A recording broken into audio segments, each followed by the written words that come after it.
सभी पत्रकार बंधुओं को नमस्कार। कल 25 जून को जब अरविंद केजरीवाल जी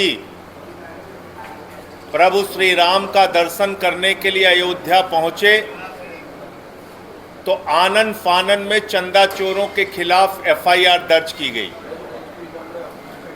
जब अरविंद केजरीवाल जी ने इस मामले को मजबूती से उठाया तो आज ये जानकारी मिल रही है कि चंपत राय और अनिल मिश्रा का इस्तीफा भी हो गया। इस चंदा चोरी के प्रकरण से केजरीवाल साहब और करोड़ों इस देश के हिंदू धर्म में आस्था रखने वाले लोग आहत हैं, पीड़ित हैं। मैं अनुरोध करूंगा केजरीवाल साहब से कि वो विस्तार से आप लोगों से अपनी बातचीत करें। आप सब लोगों को मेरा नमस्कार। भगवान राम के यहाँ उनके घर में महाडकैती हो गई है। भगवान राम के आभूषण, उनका हार, उनकी पादुका, उन पे चढ़ाए गए चांदी, सोना, हीरे, जवाहरात, करोड़ों अरबों रुपए का कैश और ना जाने क्या क्या भगवान राम के घर से चोरी हो गया है। और इस चोरी में बहुत बड़े बड़े राक्षस शामिल हैं। भगवान राम पे करोड़ों करोड़ों लोगों की आस्था है। उन करोड़ों लोगों की आस्था को ठेस पहुंची है। लोग आहत हुए हैं। मैं स्वयं बहुत आहत हुआ और इसीलिए आज मैं भगवान राम के दर्शन करने के लिए राम मंदिर गया।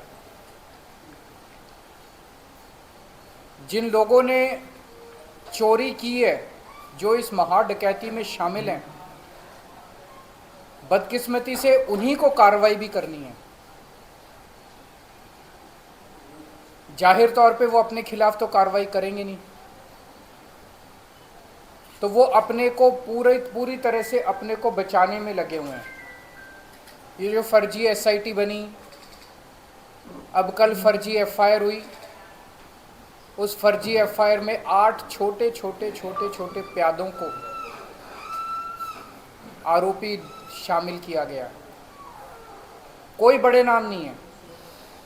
तो फर्जी एफआईआर, फर्जी एसआईटी, तो एक तरफ तो इतनी बड़ी महाडकैती हुई और दूसरी तरफ इसमें जितने बड़े बड़े राक्षस शामिल हैं उनको बचाने की कोशिश की जा रही है। ये एक तरह से सभी हिंदुओं के जले पे नमक छिड़कने वाली बात है।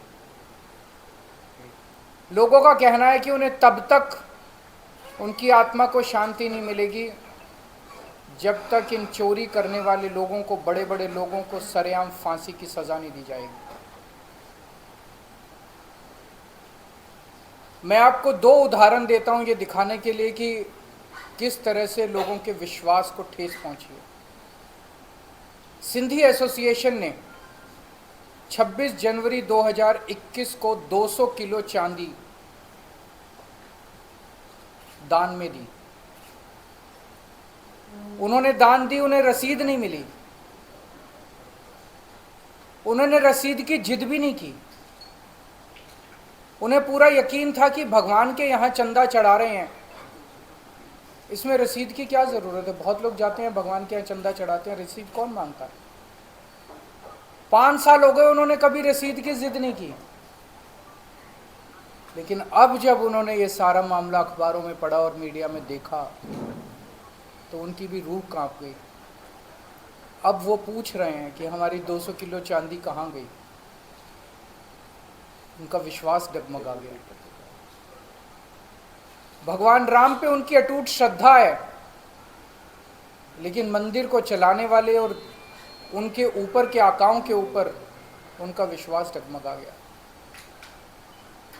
रोज लाखों श्रद्धालु मंदिर में आते हैं, मंदिर में चढ़ावा चढ़ाते हैं। अखबारों में खबरें छप रही हैं कि रोज लगभग 12 से 14 लाख रुपए का चंदा आया करता था मंदिर में। जब से ये खबरें मीडिया में आई हैं, ये घट के 1 लाख रुपए से भी कम हो गया। लोगों की आस्था को बहुत भारी ठेस पहुंची है। ये कोई मामूली, जो मैंने आपको इस तरह के ढेरों उदाहरण है, अखबारों में रोज़ छप रहा है। एक कोई रस्तोगी जी है, उन्होंने 2 दीपक दान में दिए, जिसमें से एक दीपक पे अखंड ज्योति जलाई गई। प्राण प्रतिष्ठा के बाद बता रहे हैं कि उस दीपक का कोई अता पता नहीं है। बहुत सारे लोग हैं जो अब अपने अपने चंदे का हिसाब मांग रहे हैं। जिन लोगों ने अपनी ज़मीनें बेच के, अपने गहने बेच के, अपने घर का पूरा सामान बेच के सब कुछ भगवान राम पे लुटा दिया, आज उनकी आस्था को भारी ठेस पहुंची है। जो भगवान राम अपने पिताजी दशरथ के कहने से 1 मिनट के अंदर 14 साल वनवास, उन्होंने सत्ता को लात मार दी। शाम के वक्त भगवान दशरथ के कमरे में माता कैकेयी वहीं थी। माता कैकेयी ने कहा कि तुमको कल सुबह 14 वर्ष वनवास के लिए जाना है। सवेरे उनका राज्याभिषेक होना था। उन्होंने मुस्कुराते हुए कहा कि मेरे लिए बड़े सौभाग्य की बात है कि मैं, उन्होंने सत्ता को लात मार दी। ऐसे भगवान राम के नाम को इस्तेमाल करके पिछले 30 साल से भगवान राम का मंदिर बनाने के नाम पे चंदा चोर पार्टी सत्ता में आई। भगवान राम का मंदिर बनवाने के नाम पे उनके नाम का गलत इस्तेमाल करके भगवान राम, जो मर्यादा पुरुषोत्तम भगवान राम है, उनका नाम इस्तेमाल करके ये सत्ता में आए। और जब से सत्ता में आए तब से इन्होंने राम मंदिर को अपनी पैसे की हवस का शिकार बना दिया। कितना चोरी हुई है, कितनी चोरी हुई है, रोज कुछ ना कुछ निकल रहा है। एक जमीनों की चोरी हुई है, जमीनों के जरिए इन्होंने पैसे को साइफन ऑफ किया है। एक सबसे नेट पे चले जाइए, एक उदाहरण जो आपको आपके रोंगटे खड़े कर देगा। कोई कुसुम पाठक और हरीश पाठक हैं, जिन्होंने 18 मार्च 2021 को अपनी 1.25 हेक्टेयर जमीन 2 करोड़ में बेची चंदा चोर पार्टी से संबंधित 2 लोगों को, और मात्र 10 मिनट के अंदर 2 करोड़ की जमीन मंदिर के ट्रस्ट ने 18 करोड़ में खरीद ली उन्हीं लोगों से। पाठक परिवार ने 2 करोड़ रुपए में जमीन घर बेची और 10 मिनट के अंदर ट्रस्ट ने चंदा चोर पार्टी के लोगों से 18 करोड़ में जमीन खरीद ली। इसका मतलब 16 करोड़ रुपए ट्रस्ट ने भगवान राम के साइफन ऑफ कर दिए। और ये अकेला उदाहरण नहीं है, ऐसे ढेरों उदाहरण है। इस पर कोई कार्रवाई नहीं की गई। इसकी शिकायत की जा चुकी है, कई बार शिकायत की जा चुकी है। लेकिन मैंने जैसे कहा, जिन लोगों को कार्रवाई करनी है वही लोगों को एक्शन लेना है। वो एक्शन नहीं लेंगे अपने खिलाफ। वो छोटे छोटे कैशियर को पकड़ेंगे, चौकीदार को पकड़ेंगे, माली को पकड़ेंगे, इन लोगों को पकड़ेंगे। बड़े ऊपर बैठे हुए लोगों को के खिलाफ एक्शन नहीं लिया जाएगा। फिर राम मंदिर का कंस्ट्रक्शन हुआ। कंस्ट्रक्शन में आरोप लग रहे हैं कि हर टेंडर के अंदर कमीशन खाया गया।